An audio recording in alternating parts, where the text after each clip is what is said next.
My daughter was waving and smiling at me as the train was pulling away. It had been about 2 months since she last saw my husband, so she must have been excited to visit him. I sent a message to my husband just as my daughter was getting on the train. About 4 hours later, when I got home, my daughter called me. I had told her to call when she arrived, so I thought she was just letting me know she got there. "Hi, Sarah. Did you make it to San Francisco and see your dad?" I asked her, but she replied in a sad voice with something I wasn't expecting. "Mom, can you come and pick me up, please?" "What? What happened?" "I didn't get to see Dad." "What do you mean?" "I don't know, but I haven't heard from him. When I went to his house, a strange woman wouldn't let me in." "What?" "My name is Liddy. I'm married to Robert, and we have an 11-year-old daughter named Sarah. I had Sarah while I was still in college, so I'm 32 now. After Sarah was born, I finished college with help from my parents. Since then, I've been a stay-at-home mom. Because of the unexpected pregnancy and early marriage, people around us were worried and confused, and it was a tough time. Robert told me he always planned to marry me. It was just a matter of time. After I graduated, Robert got a good job at a well-known company. With a decent salary and company housing, we didn't have to struggle financially and lived happily together. We didn't have a honeymoon phase, but our daughter was so beautiful that it didn't matter. My husband loved her dearly and always took care of her on weekends, which gave me a chance to relax and hang out with my friends. I didn't have to worry about getting dressed up or anything like that. I was happy with our life. As time went by quickly, our daughter started elementary school. By then, my husband had been working at the same company for about 7 years and had moved up in his job. He had more responsibilities and came home later and later. But we still went on family road trips on weekends and made lots of great memories. We enjoyed many happy days together and thought this happiness would last for a long time. One day, while everything was going well, my husband's company decided to transfer him to a new location. Despite our concerns about him moving, especially since our daughter is now 11, his job was too important to ignore. He had previously refused to move because our daughter was younger, but that was no longer a valid reason. This new job was crucial for his career. His company is large, so they have many people who could take his place. But this move was necessary for him to advance further in his career. With our daughter going into junior high and high school soon, and with future college expenses to consider, I agreed to the transfer, hoping it would help him in the long run. I was told the assignment would last about 6 months, which seemed manageable. Our daughter was worried about being apart from her dad, as she loves him very much. My husband promised her he would call every day, do his best to keep her from feeling lonely, and even meet up with her on weekends. I know he cares deeply about his family, and even if he's living away from us, he will still make time for our daughter. She said, "Okay, I'll be sad that I won't see Daddy as much as I'd like, but I'll manage." My daughter and I waved goodbye to him with smiles. About 3 days later, my husband called us on a video phone and spent a long time talking with our daughter. He called before she even started to miss him. It was so cute and heartwarming to see them chatting. It felt like my husband and daughter were really close. During the first weekend, he was too busy to visit, but the next week, he managed to come home on Friday. I was really grateful for his effort to spend time with us despite his busy schedule. My daughter was thrilled to have dinner with him after such a long time. However, about 2 months after he started his new job, his behavior changed. He used to call our daughter for a video chat every 3 days, but those calls became less frequent and then stopped altogether. I knew he was busy with work and managing everything on his own, so I didn't want to pressure him too much to stay in touch. I figured once he settled into his new job, he'd have more chances to socialize with his colleagues. Even though I didn't push him to call, his contact with us became rare, and he started coming home less often.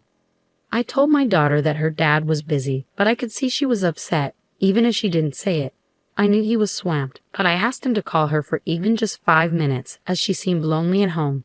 My husband apologized but didn't follow through with the calls. Her birthday was coming up this Saturday, and I hoped he might come home to surprise her. She even said, "Maybe Daddy will come home."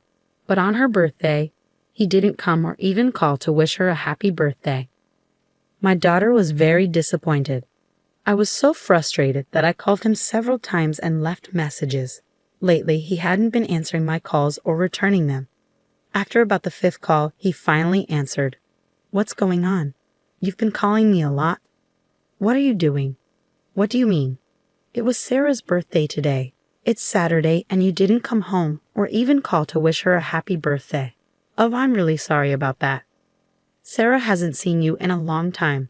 She was looking forward to seeing you for her birthday. Tell her I'm very sorry and that I wish her a happy birthday. No matter what I said, all he did was apologize.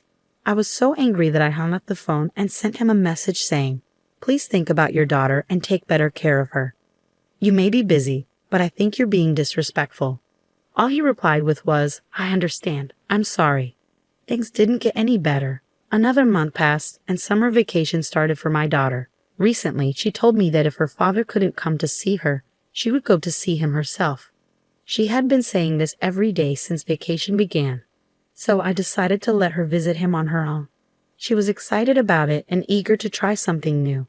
We live in Los Angeles and my husband is in San Francisco. She could easily get there by train, and I would drive her to the station. I called my husband to arrange for him to pick her up at the other station, and he agreed. On Saturday, I saw her off as she waved to me with a big smile. It had been 2 months since she last saw her dad, so she must have been really looking forward to this visit. I sent a message to my husband just as my daughter got on the train. About 4 hours later, after I had gotten home, my daughter called me. It was around noon, and since she had left early in the morning, I figured she must have already met up with my husband and had lunch before calling. Hi, Sarah. Did you get to San Francisco and see your dad? But she said something unexpected and unhappy. Mom, please come and pick me up right now. What? What's wrong? I didn't see Daddy. What do you mean? I don't know, but I haven't heard from him. When I got to his house, a strange woman turned me away. What? What did she just say? I needed to pick up my daughter as soon as possible. Where are you? I'm back at the San Francisco station. I'm hanging out in a fast food restaurant for now. I quickly got in the car and drove to the station. There, I bought a ticket and took the next train to San Francisco. When I finally arrived, my daughter was looking at me with tears in her eyes. We went to a nearby cafe.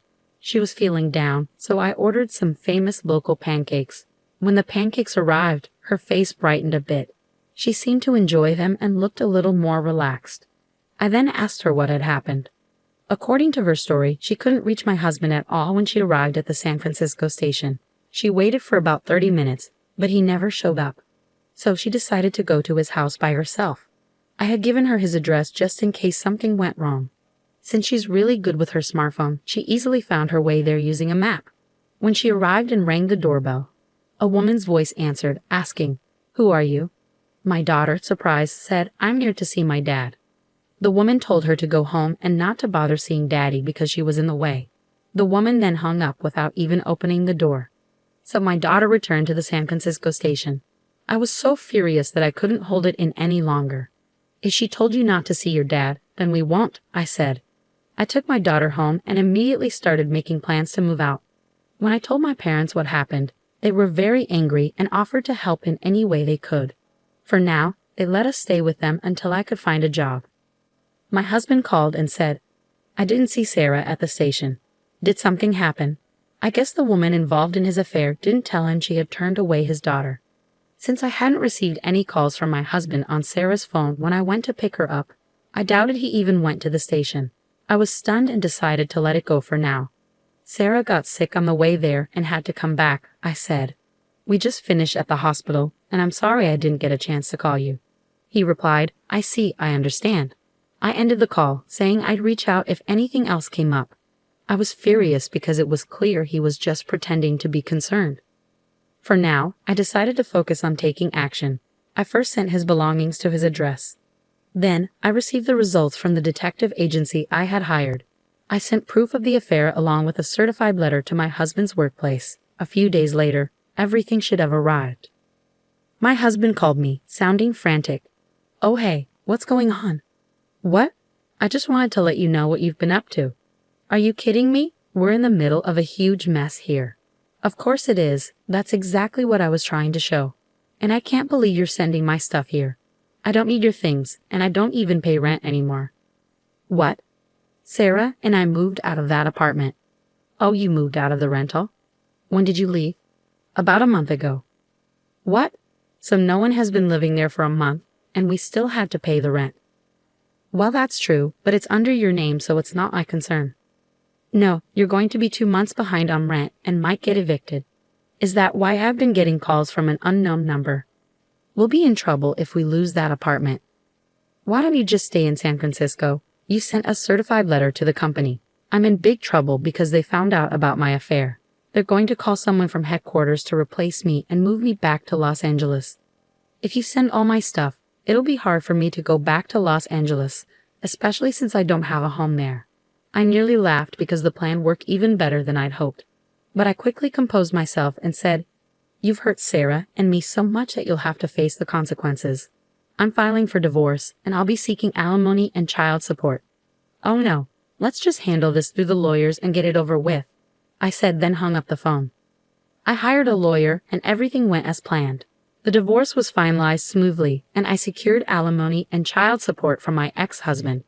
His return from the transfer because of the affair became a source of ridicule at his company. Female employees gave him harsh looks. He can no longer expect any promotions but can't quit because he needs to pay alimony and child support. He must be feeling deeply ashamed. My daughter, disillusioned with her father, refused to see him even when he apologized and wanted to visit. He really deserves it. I found a job, and my daughter and I are now happily living together in a new apartment. I'm focused on supporting her and watching her grow up.